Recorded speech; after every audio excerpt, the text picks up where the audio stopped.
Hello everyone, welcome. आज मैं discuss करने जा रहा हूँ आपके साथ आईसीएसई क्लास 10 स्टूडेंट्स के लिए एक रिवीजन या फिर कंप्लीट सिलेबस प्रिपरेशन प्लान। ये सिर्फ और सिर्फ 3 वीक्स तक चलने वाला है, और जिसने ये रिलीजियसली फॉलो कर लिया तो गारंटीड उसके 90 to 95% से अबव ही मार्क्स आने। अगर किसी ने अभी तक भी कुछ ना पढ़ा हो तो इसे फॉलो कर दे। सब्जेक्ट वाइज एनालिसिस है, और ये कुछ सब्जेक्ट तो डेली पढ़ने के हैं और कुछ मैंने वीक वाइज डिवाइड करे हैं, वो आपको आगे पता चलेगा। तो डेली में नंबर 1 आता है मैथमेटिक्स, जो कि आपको डेली पढ़ना ही है पक्का।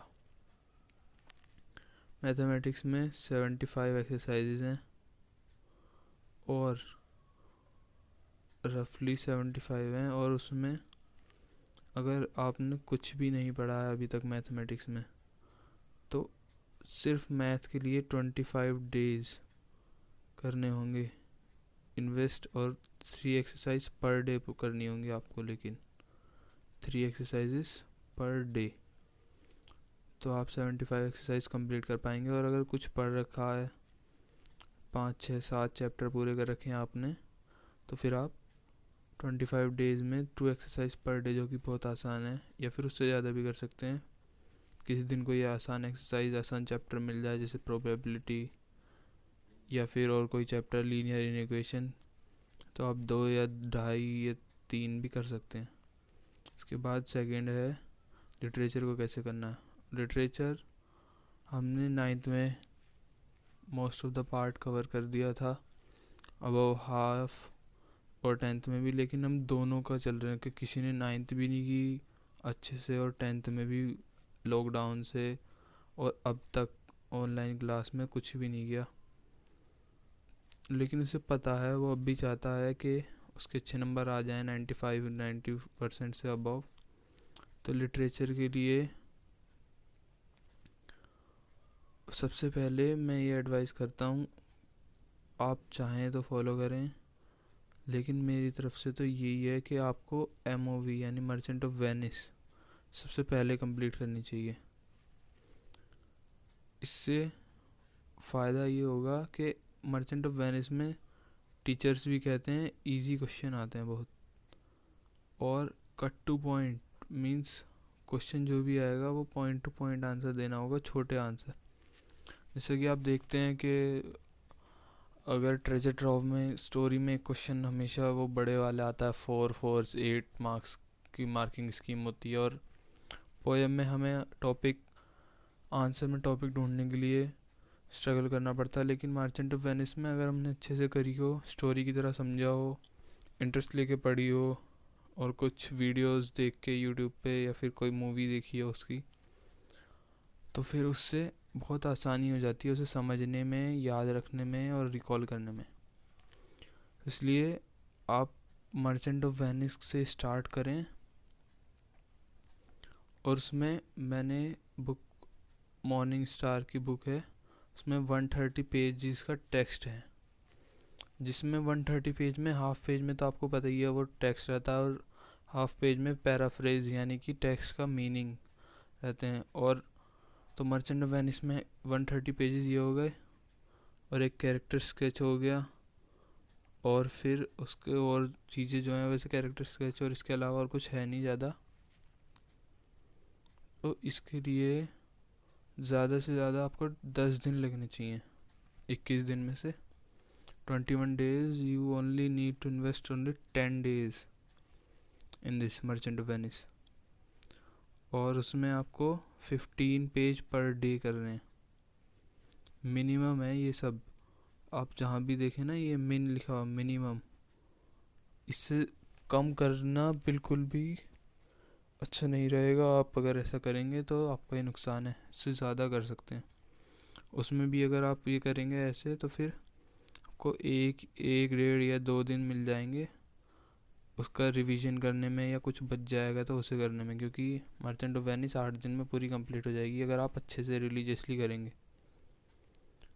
फिर ट्रेजर ट्रोव आ गया। ट्रेजर ट्रोव में से आप एक दो, अगर आपने मर्चेंट ऑफ वेनिस को बहुत अच्छे से करा है तो ट्रेजर ट्रोव में से आप कॉन्फिडेंटली और ध्यान से दिमाग लगा के एक दो पोएम या फिर प्रोज स्टोरी, शॉर्ट स्टोरी छोड़ भी सकते हैं। लेकिन अगर आप पूरे आउट ऑफ 80 स्कोर करना चाहते हैं तो आप पूरा करेंगे तो उसमें ही फ़ायदा है। तो 8 हैं दोनों, अब तो रिड्यूस हो गया सिलेबस, तो उसके लिए आपको रिमेनिंग जो डेज बचेंगे उसके बाद 10 के बाद 11 डेज, उनमें 1-1 करनी है, एक स्टोरी रोज़ और एक पोएम। मैं आपको इसमें टाइम टेबल नहीं बता रहा हूँ, मैं आपको इसमें एक स्कीम बता रहा हूँ कैसे करना है। टाइम टेबल में तो ये होता है कि इस दिन चीफ सेटल पढ़ना है, इस दिन डैफोडिल्स, आपको जो अच्छा लगे, जो आज पढ़ने का मन हो, या इजी और हार्ड का कॉम्बिनेशन बिठा के, या फिर पहले आपको जल्दी जल्दी एक दिन में मतलब 3 करने, 2 पोएम या एक स्टोरी, ताकि जो 9th का रिवीजन है वो जल्दी हो जाए, तो वो आपको खुद डिसाइड करना है। मैं आपको कोई एकदम रिजिड चीज़ नहीं दे रहा हूँ।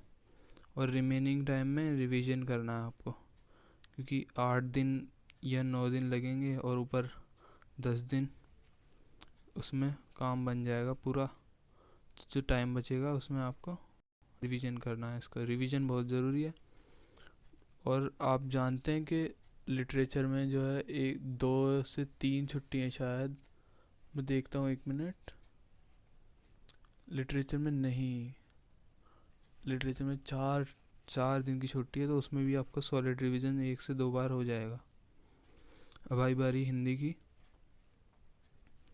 हिंदी में नया रास्ता और एकांकी संचय चलती है स्कूल्स में, किसी किसी स्कूल में वो भी चलती है। एक बुक का नाम है साहित्य सागर, उसके बारे में मुझे पता नहीं है ज़्यादा कुछ।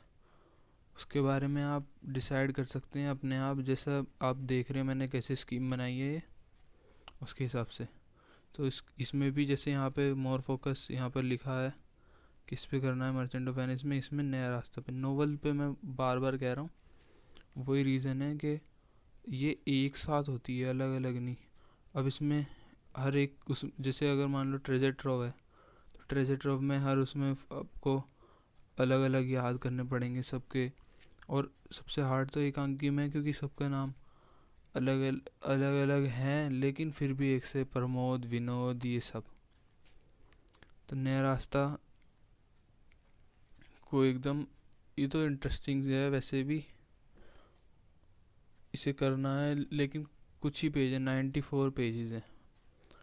इसमें तो आसान बताया मैंने आपको, लेकिन ये बात ध्यान रखना, ये जो मैं बात लिखी है ना यहाँ पर इसके नीचे, we have only 1 day holiday for this, तो इसमें कुछ छोड़ना मत बिल्कुल भी। अगर कुछ भी छोड़ दिया ना तो भाई बहुत ही दिक्कत होने वाली है। तो मैं तो आपसे ये एडवाइस दे रहा हूँ कि सब कुछ पहले ही कर लेना। एक बार को लिटरेचर में, जैसे मैंने कहा था, आप एक कहानी, एक पोएम छोड़ दो, लेकिन इसमें बिल्कुल मत छोड़ना कुछ भी। अगर चाहते हो कि पूरे पूरे नंबर आए, तो 10 दिन में नया रास्ता आपकी कंप्लीट हो जाएगी। अगर 10 पेज पर डे भी करोगे, 10 पेज क्या होता है भाई, कुछ भी नहीं। और एकांकी संचय में 110 के करीब पेज हैं, उसमें आप 11 पेज पर डे करोगे तो 10 दिन में वो हो जाएगा। और एक दिन में आप इनका रिवीजन कर लेना, अब बीच में एक दिन का गैप ले लेना इसमें नया रास्ता के बाद, जैसा आपका मन करे वो आपकी मर्ज़ी है।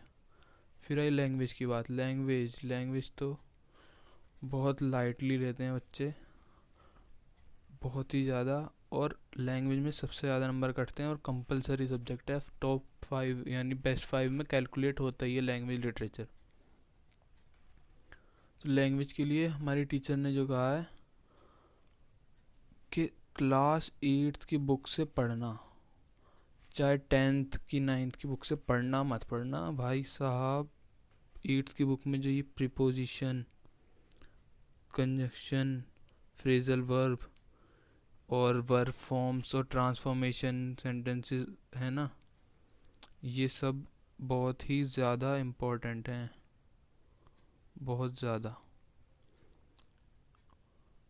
इन्हें पढ़ोगे तो वो जो ग्रामर पार्ट होता है ना वो बिल्कुल स्ट्रॉन्ग हो जाएगा। और previous year question paper PYQ से एनालाइज करके देखना कि आपका कहाँ गलती हो रही है, और हर आंसर को एनालाइज ऐसे करना कि H फॉर्म के बाद कुछ लिखा है तो वो क्यों लिखा है, वो कौन सी फॉर्म है, D के बाद डिड डस के बाद बेयर फॉर्म ही आ रही है, ऐसे आंसर को ऐसे बैठाना है भाई।